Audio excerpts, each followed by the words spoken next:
the hidden manna, a white stone, and your new name, a cosmic VIP pass to ponder. Welcome back, truth seekers and fellow watchers. We are continuing our series on the Millennial Revolution, the Church of the Future and the Future of the Church. I'm Dr. Stephen A. Wylie, your guide and host on this great journey.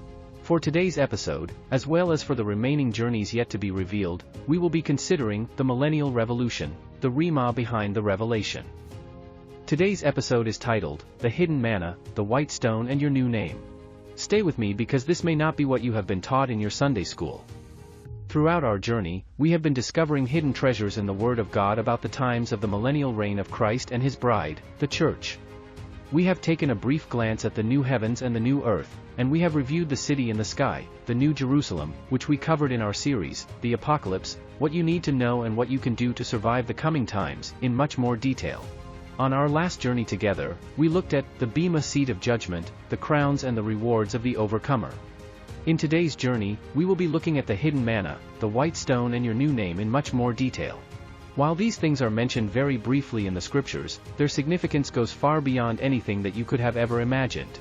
By using the scriptures where these three things are recorded and unleashing our childlike imagination and a little bit of science fiction reality, we can insert ourselves into the events of the future and arrive at a reasonable understanding of what these future events might actually be like. Let's get our Bibles opened up. Several of our key scriptures for our journey today will be 1 Corinthians 2 verse 9, which says, however, as it is written, what no eye has seen, what no ear has heard, and what no human mind has conceived, the things God has prepared for those who love Him. This verse draws from Isaiah 64 verse 4 in the Old Testament, which states, since ancient times no one has heard, no ear has perceived, no eye has seen any God besides you, who acts on behalf of those who wait for Him. But for now, we'll be starting in the book of Revelations. Imagine this, a letter arrives, not slipped under your door or pinged to your inbox, but whispered from the edge of eternity, addressed to you. Picture it glowing faintly, penned by the hand of John, guided by the voice of Jesus Himself, reaching across millennia from the rugged cliffs of Patmos to your quiet corner of the world. In Revelation 2 verse 17, nestled within the messages to the seven churches, we stumble upon a trio of mysteries. The hidden manna, a white stone, and a new name. The words leap off the page, to the one who overcomes, I will give some of the hidden manna. And I will give him a white stone, with a new name written on the stone that no one knows except the one who receives it. What are these gifts? Why do they tug at our curiosity, urging us to lean closer? Let's step into this enigma together, part imagination, part science fiction adventure, and see where it takes us. Hidden manna, a divine pantry or something more? Close your eyes for a moment. Picture the wilderness of Exodus, a cracked, sun-scorched expanse where the Israelites wandered, bellies growling, hope fading. Then, manna falls, flakes of heaven's bread, a daily lifeline from God, Exodus 16. Some was even stashed away, hidden in the Ark of the Covenant, a sacred relic of provision, Hebrews 9 verse 4. Fast forward to Pergamum, a city choking on compromise, and this hidden manna resurfaces in Revelation, not as desert crumbs, but as a promise. Is it spiritual food? Or is it a taste of Jesus, the bread of life, John 6 verse 35, as scholars often muse? But could this hidden manna be more tangible, a secret vault, a celestial storehouse humming with energy, waiting to sustain the faithful? What if, and here's where my childlike science fiction imagination kicks in. What if the hidden manna isn't just a metaphor but the name of a real place? Imagine a gleaming facility in the New Jerusalem, its walls pulsing with light, stocked with divine resources beyond our wildest dreams. The windows of heaven, the storehouse in Malachi 3 verse 10, are flung open, pouring out blessings from this cosmic warehouse. What would you find inside? Nutrient cubes coated to your soul? A feast that never runs dry? Or everything that you would ever need to do whatever was in your heart to do and all of the materials needed to build it all? Think about this. What sustains you now when life feels like a wilderness? When it feels like you will never be able to cross over to the other side? Could this hidden manna be God's way of saying, hold on, there's more coming, and it's worth the fight? The white stone, a galactic keycard? Now, shift the scene. You're in an ancient courtroom, heart pounding, as a judge slides a white stone across the table. Freedom, not guilty, a fresh start. Or you're a runner, chest heaving, handed a white stone as proof of victory. A ticket to the winner's banquet. In John's day, these stones meant something: acquittal, honor, access.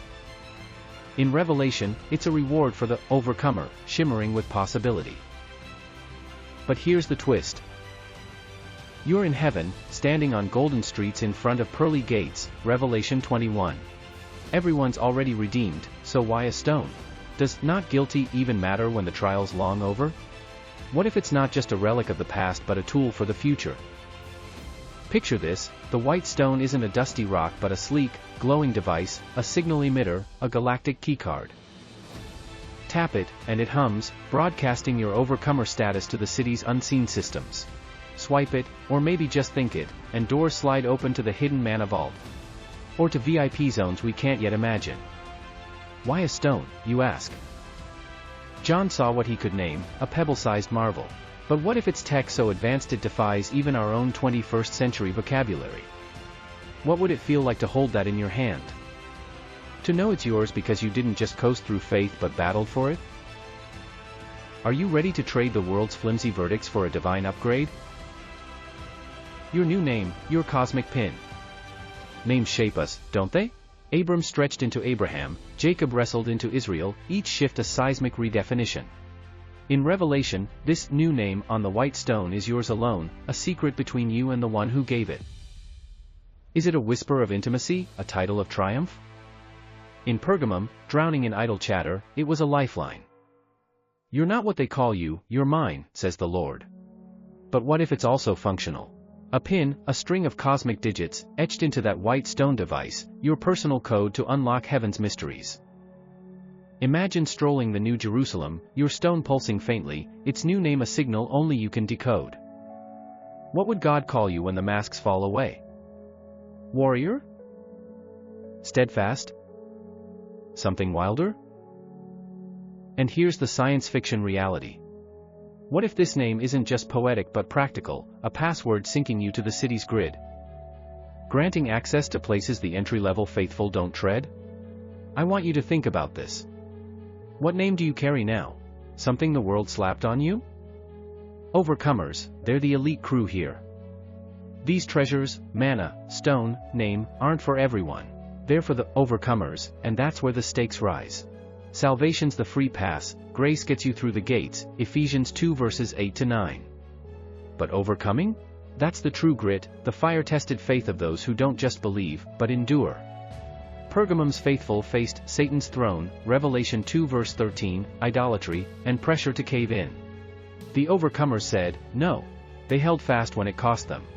1 John 5 verse 4 ties it to faith, but Revelation paints it as a fight, conquering compromise, persecution, despair.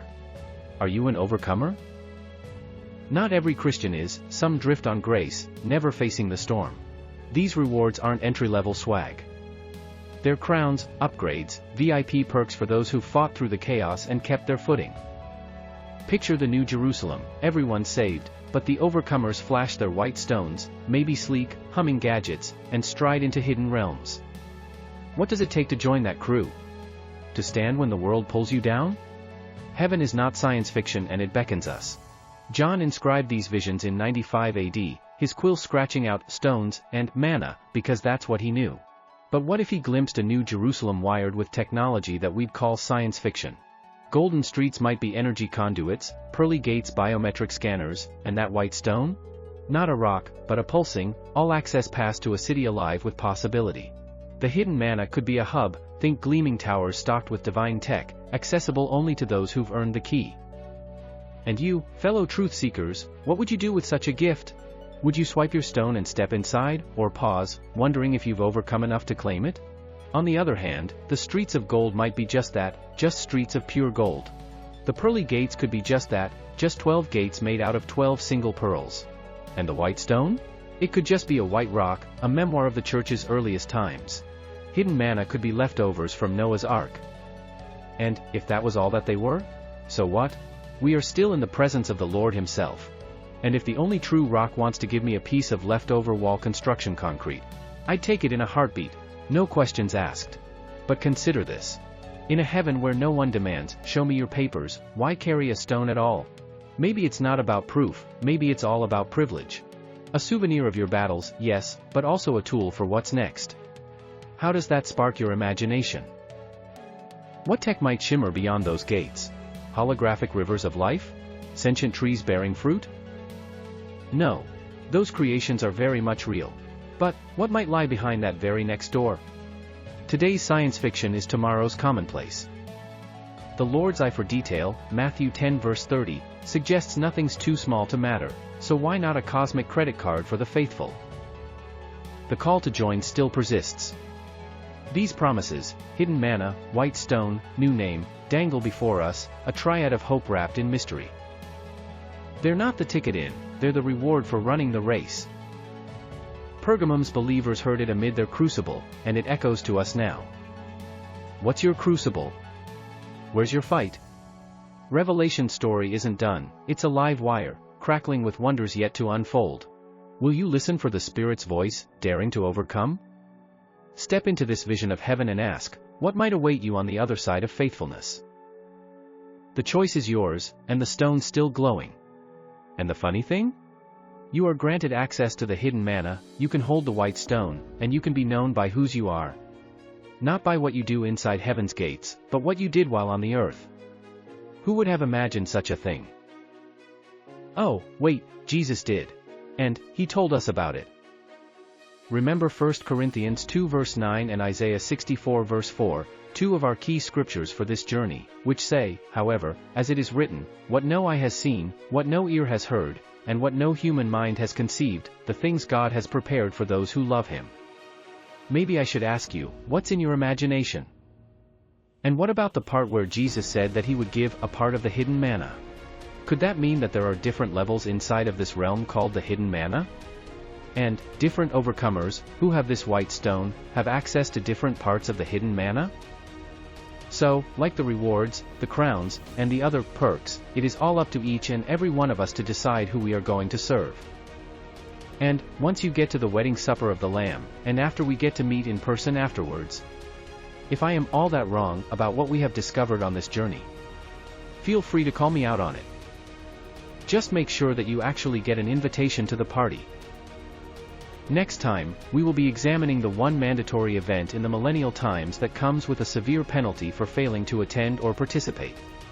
We will be looking at the Feast of Tabernacles and see if we can decipher why this one event is so critically important to a nation's survival.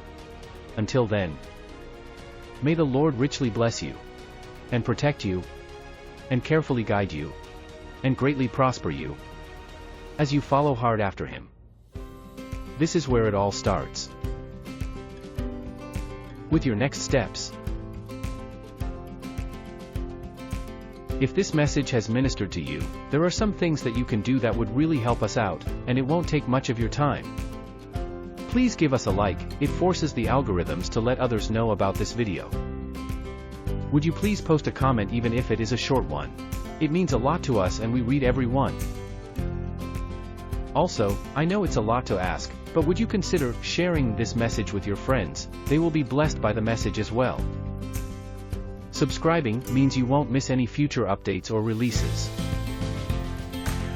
If you would like to help support our churches and enable us to reach others, here are the details.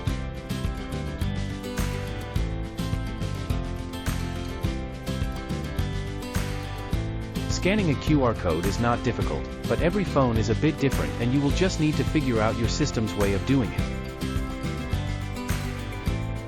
Some countries outside of the United States use a different system to transfer funds. If you are familiar with this, you know how easy it is to use. Zelle is the fastest way to send money inside the United States, and it is free to both of us.